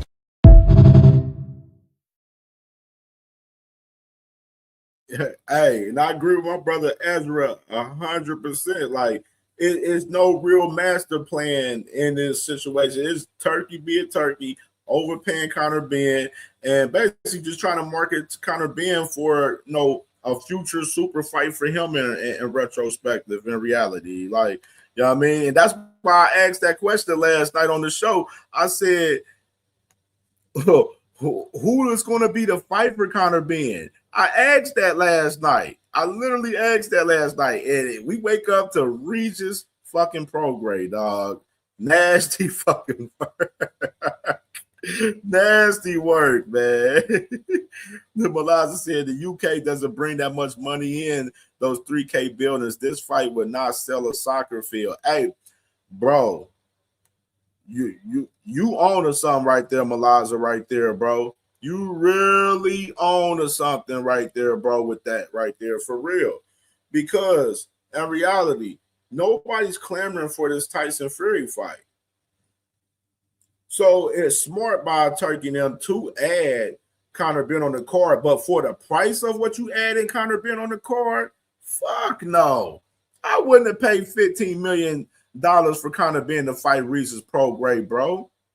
Like Conor Benn, hey, smart businessman on his behalf. I don't even fucking blame him. Like, I don't blame Conor Benn for making that move at all. Like, I don't blame him. It's a layup for him. Easy money for him. Here, my boy D1 said, bro, who told us that Regis and Conor Bennett is fighting on Netflix? Whoever did probably don't know what the fuck they're doing. I don't see Netflix buying that fight. Bro, that's Turkey, bro. Turkey and Ring Magazine, they the one that's funding this fight, selling them, man. They the ones that's funding this fight with Tyson Fury. And, you know what I mean? And you got Conor Benn as the co-main. He the co-main event, man. He the co-main event, man. Conor Benn is the co-main event of this shit, man. Like, nasty work, man. Nasty work.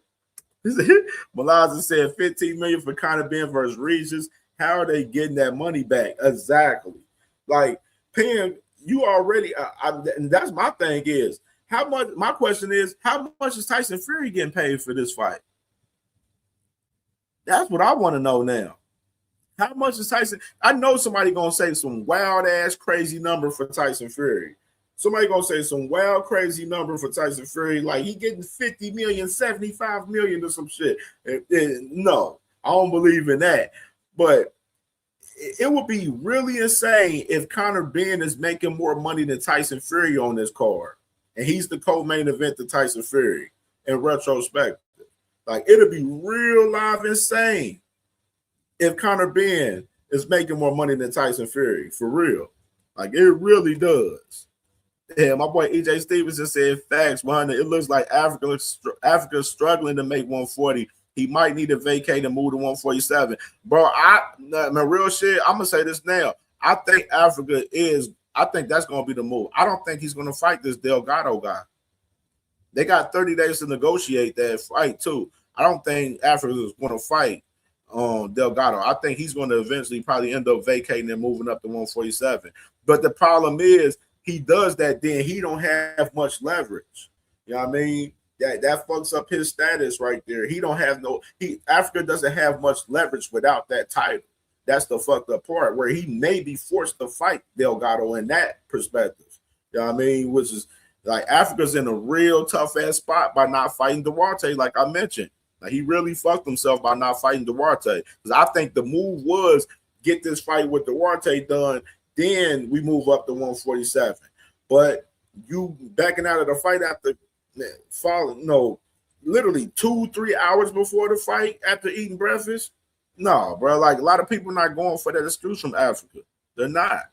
Yeah, Malaza said, UK keep lying to us with the sellout and the big fan base. The whole island of Britain is smaller than Massachusetts. Hey, for real though.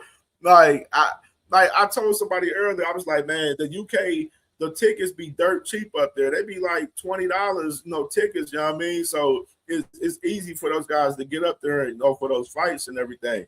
But you see in some of those fights, you know what I'm saying, they draw big crowds, but the question is this fight with Tyson Fury drawing a big crowd? Is it drawing big interest? I don't see the big interest in Tyson Fury right now. They just had the press conference, and nobody talked about the press conference a couple of days ago. Nobody, including myself. Including myself. Like Tyson Fury fight that he has is not that intriguing at all. Like, and my boy Hitch said Hitchin is struggling to make weight. He is afraid of big ass Duarte. Malaza said Netflix is trying to buy Warner Bros. Studios, HBO and TNT. They're not wasting $15 million on Conor Benn. Exactly. That's why Ring Magazine, Turkey Ellis Sheik Seller, they funding the bill. Yeah, Netflix wasn't paying. They probably paid the money for Tyson Fury, probably helped portion for of that, but which is you can't even think in that perspective either though, because this is a Ring card. So Ring is funding this whole entire card right there. And yes, Netflix, they are buying Warner Bros. And the crazy part, Seller, they were trying to buy Warner Brothers, but they have their money tied into EA Sports right now. They got what, 55 billion tied into EA Sports. And Seller said they're not willing to make any more investments right now because of their money is tied in, their cash is tied into that EA Sports deal right now. So that's why they're not going after Warner Brothers. And you got Netflix, they're going after Warner Brothers right now. I heard that the deal is done for us. Netflix having Warner Brothers too, by the way. You know what I'm saying? From what I know. My boy Crush the Legend, my brother. It was Isaiah, what you doing? Said, I ain't watching that fight until I see the undercard. But now, see, this is the thing. I mentioned it earlier. Abdullah Mason may be on that undercard with Joe Cordina as the mandatory. That's one intriguing aspect because you know Abdullah's a Ring Magazine ambassador. And this may be a chance that he may be on that undercard. You know, Joe Cordina, a UK guy and everything. Then Turkey, of course, a couple of weeks ago, he mentioned that he has interest in that fight. So don't be surprised we see Abdullah Mason versus Joe Cordina on that Tyson Fury April 11th card as well, under Conor Benn and Regis Prograis as well. And my boy D1 said, that's what I told you on chat on X. If he's on the combine and on the undercard of Tyson Fury, yeah, bro, for real. He said, Crush said, Randall needs to throw hands instead of running his mouth, bro. Flat out, bro. And I end it with this, bro. I'll tell you right now, with a lot of the around the boxing culture, bro, it's a lot of shit going on right now. You know what I mean? It definitely is. Of course, you know, this Saturday you got, you know, this weekend right here. You know what I'm saying? Forgot to mention too. Pro Box TV got a card Friday night too. Pro Box TV got a card Friday. Then you got Emmanuel Navarrete and Eduardo Nunez this Saturday, which is a big unification fight at 1:30 this week. And Elijah Pierce fighting Parra in a WBO title eliminator at 126 this Saturday as well. For Manny Pacquiao Promotions, man. You'll see Camille Moden on the card as well, with Manny Pacquiao's son on the card this week, as well for us this week. And, you know, just coming up for us a special, man. You know, Sebastian Fundora, Keith Thurman, you know, March 28th. They just had the virtual press conference for that yesterday, which I was supposed to be a part of, but I got the damn date wrong. I'm pissed off about that too. Yeah, I was supposed to be media in the virtual press conference for Sebastian Fundora and Keith Thurman, but I thought the date was Thursday, but it was Tuesday yesterday, so I missed it yesterday. I'm like, oh my God. And my boy Matt from Bruns Boxing hit me up. He like, man, what happened? I'm like, bro, I misread the date, bro. Like, I really did. I'm so pissed off about that opportunity though. But yeah, you got Sebastian Fundora, Keith Thurman, March 28th, Deontay Wilder, Derek Chisora, April 4th, then Tyson Fury and his fight April 11th. You know, David Benavidez and Zerto Ramirez coming up, you know, May 2nd on Cinco de Mayo, that's a big fight for the cruiserweight division, man. I think is that the first unification ever for cruiserweight division? I think it is. I think it's the first unification for cruiserweight in retrospective, as I believe. But you got that fight going on, which that's a big fight in PBC perspective. They made a power move with that because of the fact that they're taking that Cinco de Mayo date away from Canelo. You know what I mean? They said, Canelo, fuck you. David Benavidez, that's the guy right now for us, you know what I'm saying, the face of Mexico boxing, you know what I mean? And that's what they pushing, you know what I'm saying? And they pushing forward on that. And I love that David Benavidez and Zerto was having this fight on Cinco de Mayo. PBC, the only ones that didn't dick eat Turkey Al-Sheikh. The only ones that stood 10 toes tall against Turkey Al-Sheikh, rather than the other promoters over there looking for them handouts, and they over there fucked right now. Where you got Turkey playing them other promoters super cocked right now. You know what I mean? And then, of course, Nawa anyway, Junto Nakatani that same weekend, May 2nd. And then, Floyd Mayweather and Manny Pacquiao coming up. Carlos Adames and Emma Williams just got announced for March 21st the other day. You got even on March 28th as well, you got Jermaine Franklin and Moses Atama. You know what I'm saying? On March 28th as well. You know what I mean? So it's bro, like boss, we got a lot of action. Zuffa got their cards coming on like every 2 weeks. You know what I mean? So it's a lot of action in boxing, bro. Boxing is it's in a good place in my opinion. You know what I'm saying? Is it at the best place? No, it's not at the best place. You know what I'm saying? For a lot of reasons. You know what I mean? But the boxing is at a good place right now. Look, it's not at the best, but it's at a good place. We got a lot of fights coming up, man. It's just we got to tap in and push the sport forward, man, flat out. You feel me? Like push the sport forward. You know what I mean? With these fights that we have, you know what I mean? And push for the fights that, you know what I'm saying, that we are clamoring for, like Devin Haney and Ryan Garcia. There's no reason why we're not pushing for that fight. You know what I'm saying? More than anything. We should be pushing them boys to be one to fight each other right now. Absolutely, because that's definitely one of the biggest fights for boxing in 2026 right now. Both of those guys are available. Both of those guys are champions at 147. There's no reason why we shouldn't get Ryan Garcia and Devin Haney in the ring next. Shakur Stevenson, focus up at 140. That should be your move, man. Shakur Stevenson, in my opinion, will not be in the ring with a Devin Haney or Ryan Garcia in 2026. That's my personal opinion. Africa in a hard fucking place right now for as his stance, with his mandatory that he has in the IBF with Landolfo Delgado. You know what I mean? He fucked himself by not making that fight with Oscar Duarte this past Saturday. He in a tough spot. Conor Benn robbing the market, man. Robbed the Brinks truck from Seller just now, man. $15 million to fight Regis Prograis. Nasty fucking work. Nasty work. You know what I mean? But hey, Turkey spend his money and blow his money how he want to. You know what I'm saying? Y'all don't be having a problem with it, but y'all had a problem when Al was blowing money and paying over fighters and everything. But y'all certainly don't have a problem with Turkey overpaying these fighters, man. But salute to everybody, man. Joined the show and supported the show today, man. For sure, is always appreciated. Much love to everybody, man. Always, man.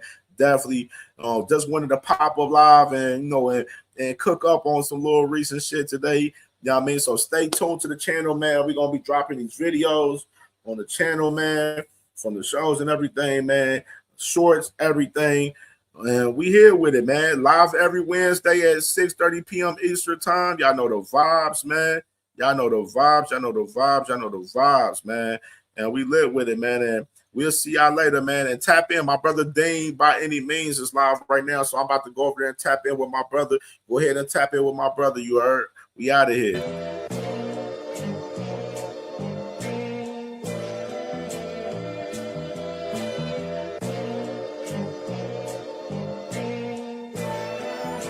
All my life I had to be patient. Like Meek Millie, I was dream chasing. Finger to the law when I see haters. Oh, the feeling when you tell your niggas we made it. Ooh, baby.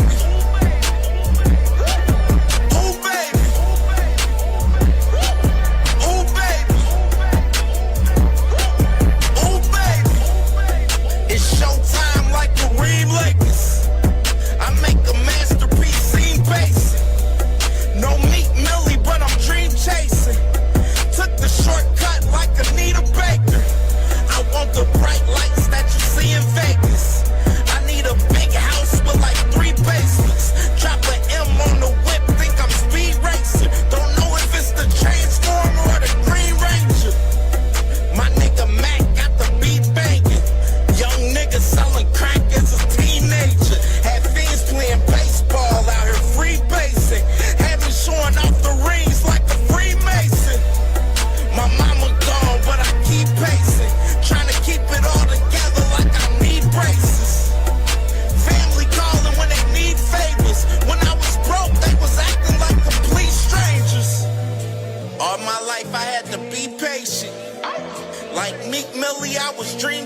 chasing. Finger to the law when I see haters. Oh, the feeling when you tell your niggas we made it. Ooh, baby. Ooh, baby. Ooh, baby. Ooh, baby. Rest in peace, the Nippy was the street savior. Got my credit right now, I need acres. Gotta turn your dirty money into clean paper. Trying to own a franchise without a key player. I go through hoes like I weave laces. Tree blazers, let they mama noodles be flavored. Meat takers that be acting like the D sacred. You bust in, you would think they on their knees praying. Then I slide like a screensaver. When I'm done, make some scrambled eggs, cheese, bacon. Then it's on to the next, I ain't a speed dater. Little bitch ain't gon' hear from me till weeks later. I don't see no things changing. Kids still dodging bullets like they seen Matrix. These young niggas really need saving, but OGs won't teach them that the street's dangerous. All my life I had to be patient. Like Meek Millie, I was dream chasing. Finger to the law when I see haters. Oh, the feeling when you tell your niggas we made it.